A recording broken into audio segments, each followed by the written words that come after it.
नमस्कार दोस्तों, पुनः स्वागत है आप सभी का हमारे यूट्यूब चैनल पर। और आज लेके उपस्थित हैं आपके सामने मोस्ट इम्पोर्टेंट सेशन फिर से एमसीक्यू का, जिसके अंतर्गत हम लोग मिक्स जीएस या जीके को करने वाले हैं, मतलब स्टैटिक जीके को करने वाले हैं। इसमें लास्ट में आप जरूर बताइएगा कि आपका स्कोर कितना रहा, और जो आपके लिए होमवर्क का प्रश्न रहेगा उसको कमेंट करके जरूर बताइएगा। तो आप सभी बिल्कुल तैयार होंगे आज के हमारे इस खास सेशन के लिए। तो बिना देर किए हुए हम चलते हैं अपने इस सेशन पे और देखते हैं कि आज का हमारा पहला प्रश्न कौन सा है। हमारा पहला प्रश्न कह रहा है, भारत का राष्ट्रीय आदर्श वाक्य मोटो क्या है? जय हिंद है, वंदे मातरम है, सत्यमेव जयते है, या फिर सर्वे भवन्ति सुखिनः है। तो इसमें से कौन सा ऐसा शब्द है जिसे हम राष्ट्रीय आदर्श वाक्य के तौर पे जो है शामिल करते हैं? तो यहाँ पे आपको ये याद रखना है कि जो आपका सत्यमेव जयते है ये आपका आदर्श वाक्य है। क्यों बेटा? क्योंकि इसका अर्थ अगर बात करें तो सत्य की ही विजय होती है। ये आपके लिए जो है लिया गया है। अब ये लिया कहाँ से गया है, ये भी प्रश्न आपसे पूछा जाता है। तो यहाँ पे आपको याद रखना है, एक है आपका मुंडक उपनिषद, उसी से लिया गया। और भारत का जो राष्ट्रीय चिन्ह है अशोक जी का, वहां के उसके नीचे यह लिखा गया है सत्यमेव जयते। तो इसीलिए इसे आपको याद रखना है आदर्श वाक्य। चलते हैं हम अपने अगले प्रश्न पर।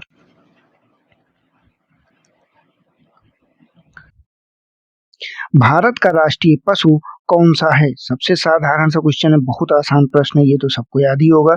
शेर है, हाथी है, बाघ है या फिर सिंह है? तो यहाँ पे आपको बाघ याद रखना है। जिसको नहीं पता है उसे, और जिसे तो याद है उसे तो कुछ करना ही नहीं, उसको तो मान लीजिए याद ही है। ठीक, इसके बाद हम और आगे बढ़ते हैं।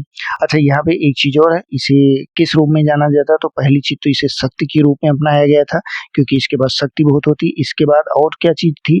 और इसे साहस था। ठीक, साहस के लिए भी अपनाया जाता है। वहीं पर इन दो चीजों के लिए साथ ही में जो वन्य जीव संरक्षण का प्रतीक है उसे भी इसी को माना जाता है। साथ ही में प्रोजेक्ट टाइगर रिजर्व वगैरह शुरू किए गए हैं, ये हम आगे के क्लास में देखते रहेंगे। चलते हैं हम अपने अगले प्रश्न पर। अगला हमारा प्रश्न है, भारत का राष्ट्रीय पक्षी कौन सा है? मोर है, तोता है, कोयल लिख गया है, जो है तो कोयल है, या फिर हंस है? तो यहाँ पे आपको बताना है। तो यहाँ पे आपका मोर सही हो जाएगा, ये आपका राष्ट्रीय पक्षी है। कौन? तो मोर। यह किस लिए जाना जाता है? तो बेटा ये सौंदर्य के लिए जाना जाता है। ठीक, इसके अलावा आपका गरिमा के लिए जाना जाता है, गरिमा इससे होती है। और सांस्कृतिक विरासत है उसके लिए इसका प्रतीक के तौर पे जाना जाता है। विरासत, विरासत के तौर पे इसको हम जानते हैं। तो इसका सही आंसर ये हो जाएगा आपका। चलते हैं अगले प्रश्न पे, हम अगले प्रश्न की बात करते हैं। हमारा अगला प्रश्न है, भारत में राष्ट्रीय फूल कौन सा है? ये एक तरह से क्लास देखें तो राष्ट्रीय प्रतीक के संदर्भ में गुलाब है, कमल है, या फिर गेंदा है, या फिर सूरजमुखी है? तो इसका कौन सा सही ऑप्शन हो जाएगा, ये आपसे यहाँ पे पूछ रहा है। तो बेटा इसका सही आंसर क्या हो जाएगा? कमल हो जाएगा। कमल इसे राष्ट्रीय जो है फूल के तौर पर स्वीकार किया गया। क्यों? क्योंकि ये कीचड़ में रहते हुए भी क्यों सबसे पवित्र रहता है। ठीक, और इसके साथ में क्या है, इसमें आशा दिखती है कि आशा है कि कहीं पर भी ये, कहीं पर भी आपका पुनर्जन्म हो सकता है। तो ये पुनर्जन्म का भी प्रतीक होता है। ठीक, तो इसलिए इस चीज को यहाँ पे आपको क्या रखना है, याद रखना है। पुनर्जन्म, पवित्र और आशा के दृष्टिकोण से इसे रखा जाता है। क्यों? कीचड़ में खिलता है। क्लियर? चलते हैं हम अपने अगले प्रश्न पर। अगला भी आपका राष्ट्रीय प्रतीक से ही जुड़ा हुआ प्रश्न है, और इसमें आपसे पूछा गया है, भारत का राष्ट्रीय वृक्ष कौन सा है? पीपल है, बरगद है, नीम है, या फिर अशोक है? तो इसका सही आंसर आपका हो जाएगा बरगद। ठीक, बरगद को राष्ट्रीय वृक्ष के तौर पे जाना जाता है। और इसको क्यों जाना जाता है? तो बेटा इसको जाना जाता है दीर्घायु के लिए, क्योंकि इसकी उम्र लंबी होती है। इसके साथ में स्थिरता के लिए, किस लिए? स्थिरता के लिए कि एक जगह रहता है, और साथ में एकता के लिए। इन तीन चीजों के लिए इसे भी जाना जाता है। क्यों? क्योंकि इसकी लंबी जटाएं हैं, विशाल फैलाव होता है, इसके बाद भी जो है क्या होता है, एकजुट रहते हैं। एक तरह से देखें तो जैसे भारत में आपकी कई सारी विविधताएं हैं, इसके बाद भी भारत एकजुट रहता है, वही चीज यहाँ पे आपके शामिल हो जाती है। हम बढ़ते हैं अपने अगले प्रश्न पर। हमारा अगला प्रश्न है, भारत का राष्ट्रीय खेल कौन सा है? क्रिकेट है, हॉकी है, कबड्डी है, या फिर फुटबॉल है?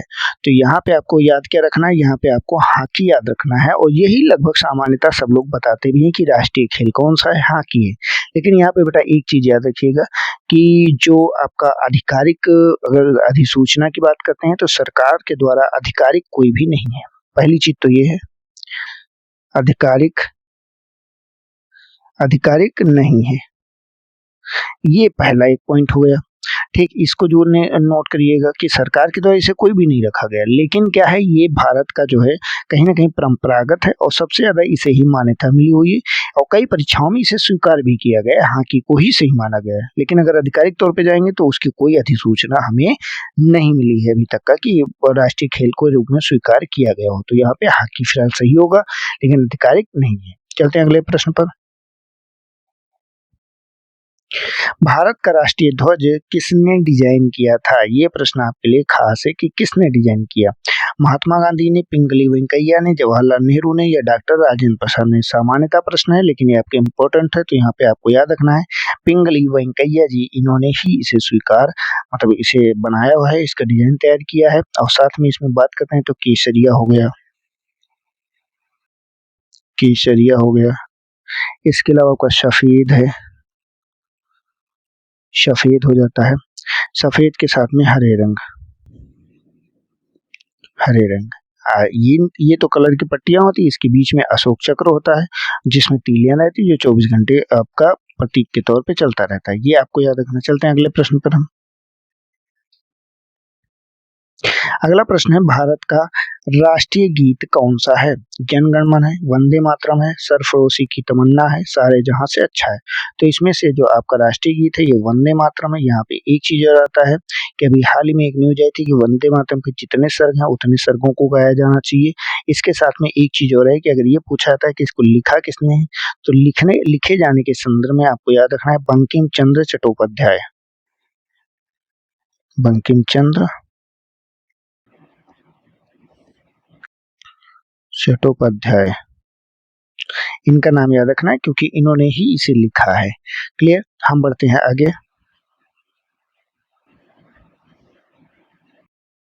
भारत का राष्ट्रीय गान किसने लिखा? बंकिम चंद्र चट्टोपाध्याय ने, रविन्द्रनाथ टैगोर ने, महादेवी वर्मा ने, सुभाष चंद्र बोस ने?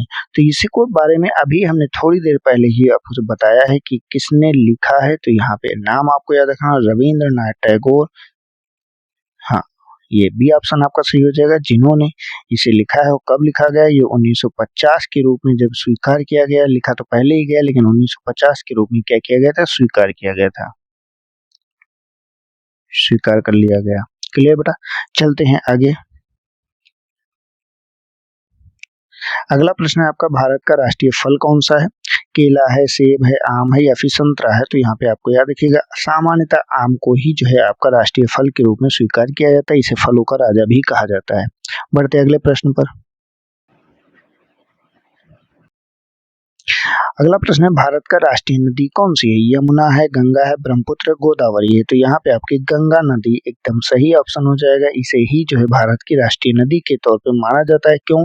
क्योंकि धार्मिक हो, सांस्कृतिक हो और आर्थिक हो, सभी दृष्टिकोण से बहुत ही महत्वपूर्ण नदी है। क्लियर, चलते हैं अगले प्रश्न पर। भारत में राष्ट्रीय धरोहर नेशनल एक्वाटिक एनिमल कौन सा है? मगरमच्छ है, कछुआ है, डॉल्फिन है या फिर शार्क है? तो यहाँ पे आपको डॉल्फिन का नाम याद रखना है। डॉल्फिन को जो है भारत का राष्ट्रीय जलीय जीव घोषित किया गया, साथ ही में यहाँ पे राष्ट्रीय धरोहर के रूप में भी इसे संरक्षण करने की बात की गई और कई सारी योजनाओं को भी संचालित किया गया। बढ़ते हैं अगले प्रश्न पर। भारत का राष्ट्रीय कैलेंडर किस पर आधारित है? ग्रेगोरियन पे, चंद्र पे, शक संवत पे या फिर विक्रम संवत पे? तो यहाँ पे आपको याद रखना कि बेटा ये किस पे आधारित? तो ये शक संवत पे आधारित है। इसका प्रयोग सरकारी कार्यों के ग्रेगोरियन कैलेंडर के साथ में किया जाता है। क्लियर बेटा, चलते अगले प्रश्न पर। अगला हमारा प्रश्न है, भारत में राष्ट्रीय विरासत पर नेशनल हेरिटेज एनिमल कौन सा है? शेर है, हाथी है, बाघ है या फिर गैंडा है? तो यहाँ पे किसका नाम आपको याद रखना है? यहाँ पे आपका हाथी को नाम याद रखना है। ये राष्ट्रीय विरासत पशु के रूप में इसे स्वीकार किया जाता है। क्यों? क्योंकि बेटा पारिस्थितिकी तंत्र और सांस्कृतिक जो भारतीय संस्कृति है उसमें ये कहीं ना कहीं बहुत ही महत्वपूर्ण स्थान रखता है। इसके लिए हाथियों के संरक्षण के लिए प्रोजेक्ट एलिफेंट है, उसे स्वीकार चलाया गया था, उसे भी आपको याद रखना है। बढ़ते हैं हम अपने अगले प्रश्न पर। भारत का राष्ट्रीय प्रतीक किस स्तंभ से लिया गया है? सारनाथ, सांची, मथुरा या फिर अशोकनगर स्तंभ? तो कहाँ से लिया गया है? ये बेटा आपका लिया गया है सारनाथ से लिया गया है। यह भारत का राष्ट्रीय प्रतीक के तौर पे है। इसमें क्या है, 4 सिंह हैं, 4 सिंह हो जाते हैं, ठीक, जो आपका पीठ से पीठ सटाकर खड़े हैं। यह मौर्यकालीन कला का उत्कृष्ट उदाहरण भी आपको देखने को मिलता है। तो बेटा यहाँ पे 15 क्वेश्चन हमने आपसे किए हैं। 15 क्वेश्चन में कम से कम आपके 14 क्वेश्चन तो सही होने ही चाहिए। वैसे मेरे हिसाब से तो 15 के 15 भी सही होने चाहिए। क्यों? क्योंकि सेशन आपका आसान था, क्योंकि बेसिक था, बेसिक से हम शुरू कर रहे हैं आज ही, अभी तो स्टार्टिंग की क्लास है, तो इसीलिए धीरे धीरे हमने आपसे बताया था टफ करेंगे, तो इसीलिए आपको याद रखना है। अब उस प्रश्न पे चलते हैं जिसका उत्तर आपको अपने स्कोर कार्ड के साथ में कमेंट करना है। भारत का राष्ट्रीय धरोहर खेल कौन सा है? कुश्ती है, कबड्डी है, तीरंदाजी है या फिर खो खो है? इस प्रश्न का उत्तर का इंतजार करेंगे कमेंट बॉक्स में। अब देख लेते हैं कल जो हमने प्रश्न पूछा था उसका उत्तर क्या है। हमारा कल का प्रश्न था, पृथ्वी पर जीवन के लिए सबसे आवश्यक गैस कौन सी है? तो इससे आपको याद ही है, nitrogen, oxygen, carbon dioxide, hydrogen. तो इसमें ऑक्सीजन आपके लिए सबसे ज्यादा इंपॉर्टेंट है, क्योंकि श्वसन क्रिया के लिए अत्यंत आवश्यक होती है। कोई भी जीव अगर जीवित रहना चाहता है तो उसके लिए महत्वपूर्ण गैस है। साथ में वृक्ष हैं, वृक्षों को भी जो है क्या करते हैं, प्रकाश संश्लेषण के समय तो उनको कार्बन डाइऑक्साइड चाहिए, लेकिन जब रात हो जाती है, रात के समय उनको भी ऑक्सीजन चाहिए होते हैं। तो एक तरह से देखें तो पूरी जो सृष्टि है वो ऑक्सीजन से ही संचालित होते हैं, तो इसलिए सबसे महत्वपूर्ण गैस आपकी हो जाती है बेटा। तो इस चीज को यहाँ पे याद आपको रखना है। कल की जो हमारी क्लास रहेगी आपकी स्टैटिक जीके ही रहेगी जैसे आज की क्लास रहेगी, लेकिन हाँ लेवल थोड़ा सा बढ़ता रहेगा हमेशा।